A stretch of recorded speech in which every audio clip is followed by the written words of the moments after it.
सध्याच्या चढाओढीच्या युगात आपल्याला आपली नैतिकता कायम ठेवून कर्म करत करतच आपलं जीवन सार्थकी लावायचं आहे. स्पर्धेच्या नावाखाली भ्रष्ट आचरण न करता शुद्धाचरण करायचं आहे. अशा परिस्थितीत प्रत्येकाला श्रेयस मार्ग कोणता ते सांगते ती भगवद्गीता. हरि ओम. आता आपण या अध्यायातल्या 3ऱ्या श्लोकाकडे वळतोय. काय म्हणतात भगवंत बघा. अश्रद्धानाः पुरुषा धर्मस्यास्य परन्तप अप्राप्यमान् निवर्तन्ते मृत्युसंसारवर्त्मनि. हे परंतप अर्जुना, ज्यांची या भक्तिमार्गावर श्रद्धा नाही त्यांना माझी प्राप्ती होऊच शकत नाही. म्हणून या भौतिक जगतामध्ये जन्ममृत्यूच्या मार्गावर त्यांचं पुनरागमन होतं. हे परंतप अर्जुनाला म्हटलं आहे. परंतप म्हणजे दुसऱ्याला ताप देण्याची प्रचंड क्षमता असलेला पण तरीही ताप देत नसलेला असा. आणि अस्य धर्मस्य हा जो धर्म मी सांगितला, अश्रद्धाना पुरुष, श्रद्धा नसलेली माणसं, हे माम अप्राप्य म्हणजे काय होतं, त्याच्यावर ज्यांची श्रद्धा नाही अशी माणसं मला प्राप्त होत नाहीत. आणि मृत्यू संसार वर्तमनी निवर्तनते, मृत्यूरूप संसार चक्रामध्ये सतत भ्रमण करीत राहतात असं भगवंत सांगतायत. आता भगवंताने ह्या विद्येबद्दल मागच्या श्लोकात सांगितलं ती कुठली विद्या होती? आत्मविद्या, अध्यात्मविद्या. ती कशी आहे? पवित्र आहे, सुलभ आहे, सर्व बाबतीत उपयोगी ठरणारी आहे. म्हणजेच काय होईल मग? असं असेल तर लोक अगदी उड्या मारून साहजिकपणे ती स्वीकारतील की नाही? पण तसं तर होताना दिसत नाही हो. अगदी सहज साध्य आहे म्हणून लोक तिला सहज जवळ करतील असं वाटत नाही. उलट ती उत्तम आहे असं ज्यांना वाटतच नाही असे लोक जगात जास्त आहेत हो, यात काही शंकाच नाही. भगवंत सांगतायत की अत्यंत उपयुक्त अशा या धर्मतत्वावर श्रद्धा नसलेली माणसं मला प्राप्त होत नाहीत. धर्म म्हणजे काय? धर्म म्हणजे अस्तित्वाचा नियम. या विश्वाला जो काही धारण करतं, आता या विश्वाला काय धारण करतं? या विश्वाचा अधिष्ठानाला धर्म म्हणतात. मग काय धर्म धारण कोण करतं? त्यासाठी धारयती ती धर्म असंही म्हटलं आहे. आता विश्वाला धारण करतो परमात्मा, म्हणजे मग धर्माचा एक अर्थ परमात्मा असाही होईल ना, असाच पण होतो. धर्माचा आणखीन एक अर्थ आहे बरं का.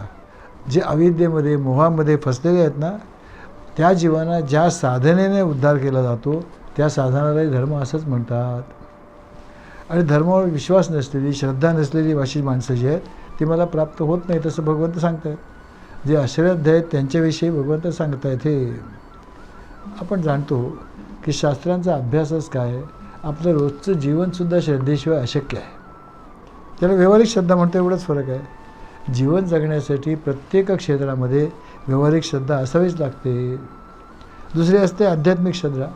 आता जर आत्मज्ञान प्राप्त करायचं असेल, स्वस्वरूपाचं ज्ञान प्राप्त करायचं असेल किंवा भगवंताची प्राप्ती करायची असेल तर त्यासाठी काय आवश्यक आहे? श्रद्धा. गीतेमध्ये स्पष्टच सांगितलं आहे श्रद्धेबद्दल. भगवंतानेच सांगितलं 4थ्या अध्यायात, श्रद्धावान लभते ज्ञानम. आणि 17व्या अध्यायात तर भगवंताने असंही सांगितलं आहे, यो यश श्रद्धा सैव सहा. जशी ज्याची श्रद्धा असेल ना तसं त्याचं जीवन असतं. मंडळी, जोपर्यंत आपली ठाम श्रद्धा आहे ना की मी म्हणजे हा देह आहे आणि आज आहे की नाही सगळ्यांचीच आहे, तोपर्यंत मग काय होईल? माझी माती, माझी माणसं, माझे दगड, माझे धोंडे, माझी संपत्ती, माझी मुलं बाळं, माझं घरदार, माझी प्रतिष्ठा, या सगळ्या भोवती आपले विचार फिरत राहतील. आणि मग काय होईल? जसं जास्तीत जास्त भोग जगात कसे मिळवता येतील आणि सुख प्राप्त करण्यासाठी जी साधनं लागतात ते कशी जमा करता येईल अशीच आपली धडपड राहील की नाही. मग भगवंताची प्राप्ती वगैरे शब्द राहतात दुसरे, त्याला काही फारसा अर्थ नसतो आपल्या दृष्टीने. आणि मग अशी जी माणसं असतात त्यांच्या दृष्टीने सर्वात जास्त महत्त्व कशाला येतं? सर्वात जास्त महत्त्व मला काय मिळेल ह्याला येतं. पैशाचं महात्म्य ज्यांना सर्वात जास्त वाटतं ना त्यांच्या दृष्टीने इतर सगळ्या गोष्टी तुच्छ असतात. या संबंधात एक गोष्ट आठवली तेवढी सांगतो आणि मग पुढे जाऊया. आपल्याला माहिती आहे इंग्लंडचे माजी पंतप्रधान चर्चिल यांच्या संबंधात ही गोष्ट सांगतात. आता खरी खोटी माहीत नाही, चर्चिलच जाणो. काय झालं, दुसऱ्या महायुद्धामध्ये साधारण 1942 सालापर्यंत जर्मनीचं वर्चस्व होता. त्यांनी इंग्लंडला एवढं घेरून टाकलं होतं की लंडनवर अक्षरशः रोज बॉम्ब हल्ले होत असत, रोज. चिकार बॉम्बवाले व्हायचे. आणि त्यामुळे झालं होतं काय, देशातली सगळी तरुण मंडळी, अगदी महाविद्यालयातले विद्यार्थी कशाला, खुद्द 10वी-12वी शिकणारे विद्यार्थीसुद्धा सगळे सैन्यामध्ये कंपल्सरी दाखल करून घेतले होत्या. फक्त लहान मुलं आणि म्हातारी माणसं तेवढी शिल्लक होती. बरं त्यावेळेला काय झालं होतं, सरकारी नोकरसुद्धा फार ठेवले नव्हते हो. सगळे सरकारी नोकऱ्यांचे सुद्धा सहाय्यक म्हणा, त्यांचे नोकर म्हणा, त्यांचे अंगरक्षक म्हणा, त्यांचे ड्रायव्हर म्हणा, सगळ्याच आर्मीमध्ये भरती करून घेतलं होतं. दुसरं असं की पेट्रोलची फार चणचण होती, त्यामुळे पेट्रोल वापरावर सुद्धा फार मोठे निर्बंध होते. शिवाय दुसरं त्यावेळेला काही टी व्ही नव्हताच, फक्त रेडिओच होता. आता इंग्लंडमध्ये रेडिओ म्हणजे BBC. त्यामुळे त्याच्यावरून भाषण करून रोज चर्चिल त्या देशाला अशा लढण्याची प्रेरणा देत होते बरं का. त्यांची भाषणं मोठी प्रेरणादायी असायची, हे खरंच आहे. आता एक दिवस काय झालं, एक दिवस त्याला, आता त्या काळात अशी यंत्रणा नव्हती. हल्ली कसं आहे माहिती आहे, पंतप्रधान त्यांच्या कार्यालयात बसतात, तिथेच ते बोलतात आणि तेच प्रक्षेपण आपल्या सगळ्यांना ऐकू येतं किंवा दिसतंसुद्धा. तशी यंत्रणा नव्हती. त्यामुळे काय व्हायचं, चर्चिलना स्वतः BBCच्या स्टुडिओमध्ये जावं लागत असे. आता असंच रात्री 8 वाजता त्यांचं भाषण होतं, ते निघाले 7 वाजता साधारणपणे. त्या काळात अगदी पंतप्रधानांसुद्धा फक्त एकच गाडी होती बरं का, मागे पुढे लवाजमा नव्हता, एक ड्रायव्हर आणि ते एवढंच होते. जायला निघाले. वाटेत काय झालं, दुर्दैवाने त्यांची गाडी बंद पडली. आता BBCवर पोचणं तर आवश्यक होतं. बरं पेट्रोलच्यावर निर्बंध असल्यामुळे टॅक्सीसुद्धा रस्त्यावर फार कमी असायच्या. एक टॅक्सी त्यांना उभी दिसली बाजूला. एक ड्रायव्हर होता साधारण मध्यम वयाचा, तो टॅक्सीच्या बाजूला उभा होता. चर्चिलने, आता काय होतं, टी व्हीवर हल्ली असल्यामुळे आपल्याला ना आपले नेते पंतप्रधानांचा चेहरा रोज दिसतो, त्यामुळे सहज आपण त्यांना ओळखू शकतो. त्या काळात काही टी व्ही नव्हता, त्यामुळे वर्तमानपत्रात कधी फोटो छापून आला तेवढाच, बाकीचे नुसते फोटोवरून काही पंतप्रधान वगैरे कधी लोकांना ओळखू येत नसत हो. सामान्य माणसाला कठीण झालं होतं. आता हा जो ड्रायव्हर होता ह्याच्यापाशी चर्चेत गेले, त्याला म्हणाले ताबडतोब मला BBCवर जायचं आहे, BBCला सोडा. असं म्हटल्यावर त्या ड्रायव्हरने त्यांच्याकडे पाहिलं, ओळखलं तर नाहीच. तो म्हणाला नाही साहेब, आत्ता नाही मी भाडं घेणार. आता काय, अजून एक 5-7 मिनटात ना चर्चिल साहेबांचं भाषण सुरू होणार आहे BBCवर, ते मला ऐकायचं आहे बरं का, त्यामुळे आत्ता मी भाडं नाही घेणार. आता काय करणार, चर्चिलला थोडं बरं वाटलं, कॉलर थोडी ताट झाली की आपलं भाषण ऐकण्यासाठी एवढे लोक उत्सुक असतात, बरं वाटलं असेल ना मनातून. पण अतिशय आवश्यक होतं पोचणं, जेमतेम 7-8 मिनटं शिल्लक होती रेडिओला. म्हणून ते काय म्हणाले, हे बघा एक काम करा, माझं काम अतिशय अर्जंट आहे हो, मी तुम्हाला डबल भाडं देतो, चला पाहिजे तर. त्या ड्रायव्हरने जर विचार केला, 1 मिनिट तो विचार केला आणि तो काय म्हणाला, डबल भाडं खरंच देणार? ते म्हणाले हो खरंच देणार. हे विच चर्चिल. म्हणलं बसा, जाऊ दे, चर्चिल गेला खंड, चला बसा. त्याने बसवलं, चालू केलं. असं आहे मंडळी, पैसे मिळतात म्हटलं की माणूस सगळं सोडायला तयार होतो. चर्चिल साहेबांसुद्धा आपली किंमत समजली असं म्हणतात. असो, आता भगवंत पुढे काय सांगतायत, अप्राप्य माम. अप्राप्य माम म्हणजे काय, असं मला प्राप्त होत नाही. कोण, जे भगवंताची भक्ती करत नाही ते, त्यांच्यावर ज्यांची श्रद्धा नाही किंवा त्यांनी जे आत्मज्ञानचा विषय सांगितला त्याच्यावर ज्यांची श्रद्धा नाही, असं मला प्राप्त होत नाही, तसं भगवंत सांगतायत. भगवंतांना प्राप्त होणं म्हणजे काय हो, भगवंतांना प्राप्त होणं याचा अर्थ असा होतो की त्यांच्यामध्ये विलीन होऊन जाणं. आणि हे घडण्यासाठी अगोदर काय करायला पाहिजे, स्वस्वरूपाचं ज्ञान होणं आवश्यक आहे ना, ते प्राप्त केलंच पाहिजे. अहम ब्रह्मास्मीची खरोखर अपरोक्ष अनुभूती घेतली पाहिजे, स्वतः अनुभव घेतला पाहिजे. आणि केवळ मीच ब्रह्म नसून सर्वम खल्विदम ब्रह्म, हे सगळं विश्वच ब्रह्म आहे आणि ते ब्रह्म मीच आहे, म्हणजेच सर्व विश्वाचा अधिष्ठान मीच आहे, अशा आत्मरूपाने परमेश्वराला जाणलं पाहिजे, तरच हे ज्ञान होईल की नाही. तसं झालं तरच मग भगवंत, जीव, जगत आणि ईश्वर यांच्याकडे जसं पाहतात ना तशी दृष्टी आपल्याला प्राप्त होईल. भगवंतांची दृष्टी कशी आहे, सर्व समावेशक दृष्टी आहे, सर्वांना सामावून घेणारी. अशी दृष्टी मग अशा साधकाला प्राप्त होईल. आणि तशी दृष्टी प्राप्त झाली ना तर ईशावास्य उपनिषद म्हणतं त्याप्रमाणे, यस्मिन सर्वाणि भूतानि आत्मैव भूत विजानतः तत्र कम मोहा कशोका एकत्वम अनुपश्यता, असं होईल. सर्व भूत मात्र ही माझीच अभिव्यक्ती आहे, म्हणजेच भगवंताची अभिव्यक्ती आहे. ही जाणीव माणसाला एकदा झाली ना की काय होतं, मग कसला त्याला मोह होणार, कसला श्लोक होणार, काही होऊच शकत नाही ना. आणि मग असा माणूस सुखदुःख, यश अपयश या सगळ्या द्वंद्वांच्या पलीकडे जातो. तसं तो जन्ममृत्यू या चक्रातून पण कायमचा सुटून जातो आणि भगवंताला प्राप्त होतो. पण जी माणसं या आत्मज्ञानरूपी धर्मावर श्रद्धाच ठेवत नाहीत, ते अर्थातच त्याच्या प्राप्तीसाठी प्रयत्नही करत नाहीत, ते अगदी स्पष्ट आहे.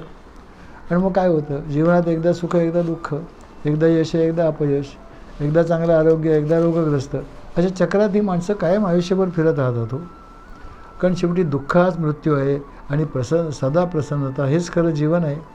ही प्रसन्नता कायमची लाभणं म्हणजेच या जन्ममृत्यूच्या चक्रातून कायमचं सुटून जाणं, दुसरं काय. आता ज्या तत्वाबद्दल भगवंतांनी या मागच्या 2 श्लोकात सांगितलं ना, त्याच्याबद्दलच अधिक विवेचन भगवंत पुढच्या 1-2 श्लोकात पण करणार आहेत. त्यातला जो पुढचा श्लोक आहे 4था, तो आता आपण पाहूया.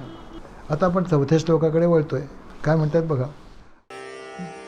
मया ततमिदं सर्वं जगदव्यक्तमूर्तिना मस्थानि सर्वभूतानि न चाहन्तेष्वस्थितः. मी माझ्या अव्यक्त रूपानं हे सर्व जगत व्यापलंय. सर्व जीव माझ्या ठायी आहेत, परंतु मी त्यांच्या ठायी नाही. अव्यक्त मूर्तीना मया, निराकार अशा मज परमात्म्याकडून इदम सर्व जगत, हे सगळं जगत म्हणजे सगळे आकार, ततम म्हणजे परिपूर्ण केलेलं आहे, व्याप्त केलेलं आहे. आणि सर्व भूतानी मस्थानीच, आणि सर्व भूत मात्रसुद्धा माझ्यामधील संकल्पाच्या आधारावरच स्थित आहेत. तेषु अहम न अवस्थिता, पण त्यांच्यामध्ये मात्र मी स्थित नाही. आता मंडळी, हा जो श्लोक आहे ना, हा आणि पुढचा, हे 2 श्लोक फार महत्त्वाचे आहेत बरं का. कारण सगळ्या वेदांताचं फाउंडेशन आहे, ते फाउंडेशन आहे, अधिष्ठान आहे, पाया आहे. आता वरवर पाहताना असं दिसतं की यातली सगळी जी विधानं आहेत ना, ती परस्पर विरोधी आहेत, अगदी विरोधी आहेत, गोंधळ टाकणारी आहेत. कसं पहा, इथे काय सांगतात पहिलं, मया ततमिदं सर्वम, हे संपूर्ण जगत माझ्याकडून व्यापलं गेलेलं आहे. पण मी कसं आहे, अव्यक्त मूर्तीना, म्हणजे भगवंत पूर्णपणे अव्यक्त आहेत आणि सगळं व्यक्त जगत जे आहे ते त्यांनी व्यापलेलं आहे. हे कसं समजायचं, पहिला अडथळा. पुढे म्हणतात मस्थानी सर्व भूतानी, सर्व भूत मात्र माझ्यामध्ये आहेत, नच अहम तेषु अवस्थिता, पण मी मात्र त्यांच्यामध्ये नाही. आता हे एखाद्या राजकीय पुढाऱ्यासारखं झालं की आत्ता म्हणायचं असं असं आहे आणि लगेच काय म्हणायचं, मी असं म्हणतच नाही. तसंच झालं ना हे, तसं सांगतात भगवंत. आणि खरी कोलांटी एवढी तर पुढच्या ह्याच्यात आहे बरं का. इथे ते काय सांगतायत की सर्व भूत मात्र माझ्यामध्ये आहेत, पण मी त्यांच्यामध्ये नाही. पुढच्या श्लोकात ते सांगणार आहेत नच मस्तानी भूतानी, पण खरं सांगायचं तर ही भूत मात्र पण माझ्यामध्ये नाहीत. अहो मग खरं काय आणि खोटं काय. खरं सांगायचं तर काय, भगवंतांनी सर्व जग भूतव्यापर व्यापलेली आहेत की नाही आहेत, साराच गोंधळ आहे की नाही. या संबंधात मंडळी स्वामी चिन्मयानंद काय म्हणायचे माहिती आहे की शास्त्राच्या सिद्धांताचं जे प्रतिपादन करतात तेव्हा त्याच्यामध्ये विरोधाभास जो दिसतो ना, तेव्हा स्पष्ट समजावं की तिथे परमेश्वर लपून राहिलेला आहे. त्याच्यावर जरा विचार करा, म्हणजे तर सहज सापड्यात शोधा. हा विचार करण्यासाठी, चिंतन करण्यासाठी भगवंतांनी एक खोडं घातले बरं का. काय असतं मंडळी, समजा एखादा छान गुळगुळीत रस्ता आहे, हायवे आहे अगदी, आणि काय अगदी सरळ आहे, त्याच्या रहदारीसुद्धा फारशी नाही आहे, आणि आपण एखादी कार चालवतो, ड्रायव्हर एखादी कार चालवतो, आपण बसलो आहे गाडीमध्ये. आता काय असतं, मध्ये काहीच नसल्यामुळे ड्रायव्हरला हळूहळू झोप यायला लागते, कारण लक्ष वेधून घेण्यासारखं काहीच नसतं. मग काय होतं, एखादा बारीकसा खड्डा येतो किंवा एखादा छोटासा स्पीड ब्रेकर येतो, असं लागल्यावर ड्रायव्हर लगेच सावध होतं की नाही. तसंच हे आहे मंडळी. शास्त्राच्या सिद्धांतावर जेव्हा सरळ विवेचन चालू असेल, किंवा एखादा अवघड तत्व विचार आपण वाचत असलो की हळूहळू एक प्रकारचा ललबी इफेक्ट येतो. म्हणजे अंगाई म्हटल्यावर कसं मूल झोपतं तसा इफेक्ट येतो. वाचता वाचता किंवा ऐकता ऐकता झोप यायला लागते. म्हणून मग शास्त्रकार काय करतात, मध्येच एखादा गुगली चेंडू टाकतात, मग आपण लगेच सावध होतं. तसं हे आहे बरं का. भगवंत सांगतात मया म्हणजे माझ्याकडून, इदम ततम, इदम म्हणजे हे व्यापलं गेलेलं आहे, इदम म्हणजे हे. म्हणजेच काय, वेदांतशास्त्राच्या दृष्टीने इदम कशाला म्हणतात, जे जे अहम नाही ते इदम, जे जे अहम नाही ते इदम. म्हणजेच काय होतं, जगातल्या सगळ्या वस्तू, व्यक्ती, प्रसंग, परिस्थिती हे सगळं इदम आहे, कारण ते म्हणजे मी नाही ना. अहो एवढंच कशाला, आपलं शरीरसुद्धा इदममध्ये येतं, कारण आपण असं म्हणतो की नाही की माझं हे शरीर, म्हणजे हे सुद्धा इदमच झालं. आता मया इदम सर्वम जगत ततम, हे सगळं जगत माझ्याकडून व्यापलं गेलं आहे असं म्हणतं. ततम म्हणजे व्यापणे. आता भगवंताने या जगाला कसं व्यापलं आहे हा विषय पुढे बघूया, त्यात काही शंका नाही. प्रथम भगवंत काय म्हणत आहेत ते पाहूया. ते काय पुढे म्हणत आहेत, सर्व जगत ज्यांनी व्याप्त केलं आहे असं मी मात्र कसं आहे, अव्यक्त मूर्ती आहे. अव्यक्त म्हणजे काय, व्यक्त नाही, जे दिसत नाही, जाणवत नाही, ज्याला आकार नाही, रूप नाही, रंग नाही, त्याला अव्यक्त असं म्हणतात. आणि मूर्ती म्हणजे जिला निश्चित आकार आहे असं. जो भगवंत स्वतःच अव्यक्त आहे तो जगातल्या सगळ्या मूर्तींना म्हणजे सर्व भूतमात्रांना कसा आधार देतो. इथे एक लक्षात ठेवा मंडळी, इथे मूर्ती याचा अर्थ फक्त देवदेवतांच्या मूर्ती एवढाच मर्यादित अर्थ नक्कीच नाही. जे जे व्यक्त आहे, ज्याला ज्याला आकार आहे ते म्हणजे मूर्ती, म्हणजे सर्व जगत. जे आता ते जे अव्यक्त आहे ते व्यक्ताला कसा आधार देतं ते पाहूया. आता बघा ना, आपण शाळेमध्ये किंवा कॉलेजमध्ये शिकतो ना, तेव्हा आपल्याला सोनं या धातूबद्दल सांगतात. काय सांगतात की सोन्याचं विशिष्ट गुरुत्व किती आहे, कंडक्टिव्हिटी किती आहे, टेन्साईल स्ट्रेंथ किती आहे, सगळं सांगतात. पण सोन्याचा आकार कोणता आहे काय सांगितलं जातं, ते नाही सांगितलं जातं. का बरं, त्याला आकार नाही आहे. गोल्ड इज फॉर्मलेस असं सांगतात. म्हणजे बघा, स्वतःचा आकार नसल्यामुळे सोनं जगातल्या सगळ्या दागिन्यांच्या आकारांना आधार देऊ शकतं. हे खरं आहे ना. आता मूर्तिरूपाने अभिव्यक्त होऊन सुद्धा मूर्तिरूपाने बांधलं जात नाही, ती अव्यक्त मूर्ती आहे. आणि ती अव्यक्त मूर्ती मी आहे असं भगवान सांगतायत. म्हणजेच काय आहे, ते एकाच वेळेला निर्गुण आहेत आणि त्याच वेळेस सगुण पण आहेत. एकाच वेळेला अव्यक्त आणि अभिव्यक्तही आहेत. आणि तरीही कोणत्याही आकाराने ते प्रभावित होत नाहीत, बांधले जात नाहीत. आणि त्यांच्या केवळ अंशामध्येच एक जगत स्थित आहे बरं का, असं त्याचं योग्य वर्णन आहे. आता दुसरं एक लक्षात घ्या, अव्यक्त मूर्तीचा आणखीन एक अर्थ आहे बरं का. ज्या व्यक्तीचा आकार, ज्या कलावंत जी मूर्तिकार असतो, एखादा मूर्तिकार असतो, तो मूर्ती घडवतो. पण तो मूर्ती घडवण्यापैकी अगोदर दगडच असतो की नाही. पण काय असतं, त्या मूर्तीचा आकार कसा असेल, रूप कसं असेल, मूर्तीचे चेहऱ्यावरचे भाव कसे असतील इत्यादी, ही सगळी मूर्ती त्या कलाकाराच्या मनामध्ये प्रथम साकार होते की नाही, नक्कीच होते. म्हणजे ती त्याच्या ज्ञानाची साकार कल्पनाच आहे असं म्हणायला काही हरकत नाही. फक्त ती कल्पना अजून मूर्तिरूपाने व्यक्त झाली नाही एवढंच आहे. जोपर्यंत ती अव्यक्त आहे तोपर्यंत ती अमूर्त मूर्तीच आहे. ही अव्यक्त मूर्तीच नंतर काय होते, प्रत्यक्ष मूर्तिरूपाने अभिव्यक्तसुद्धा होते आपल्यापुढे. ह्याचाच अर्थ असा की विश्वातली प्रत्येक वस्तू हा परमेश्वराच्या ज्ञानाने निर्माण केलेला आणि धारण केलेला एक आकार आहे, दुसरं काही नाही. मया ततमिदं सर्वं जगदव्यक्त मूर्तीना. या शब्दावर ना जेवढं बोलावं तेवढं थोडंच आहे हो, यात काही शंकाच नाही. आता पहा ना, सर्व पदार्थ आपल्याला केव्हा दिसतात हो, एक तर त्या पदार्थावर प्रकाश असला पाहिजे आणि डोळ्यात प्रकाश असला पाहिजे. तर खरंच आहे ना, म्हणजे त्यांना दिसण्यासाठी प्रकाशाची आवश्यकता आहे, हे नक्की ना. प्रकाशाची आवश्यकता आहे. म्हणजेच काय होतं, स्वयंप्रकाशी काही कुठलाही पदार्थ नसतोच ना. म्हणजे मग व्याप्त शब्दाचा अर्थ काय होईल, व्याप्त शब्दाचा इथे असा अर्थ होईल की एखाद्या वस्तूला प्रकाशमान करणं किंवा प्रकाशित करणं असं सुद्धा होऊ शकेल. आणि म्हणून भगवंत सांगतायत की माझ्या अव्यक्त स्वरूपाने म्हणजेच सच्चिद आनंद स्वरूपाने मी हे सगळं जग अंतर्बाह्य व्याप्त केलेलं आहे. पण हे सगळं आपल्याला आत्मरूपाने जाणायचं आहे ना.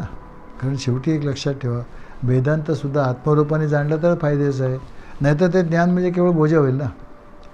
या संबंधामध्ये दक्षिणामूर्ती स्तोत्रामध्ये एक श्लोक येतो बरं का. त्याचा अर्थ सांगतो.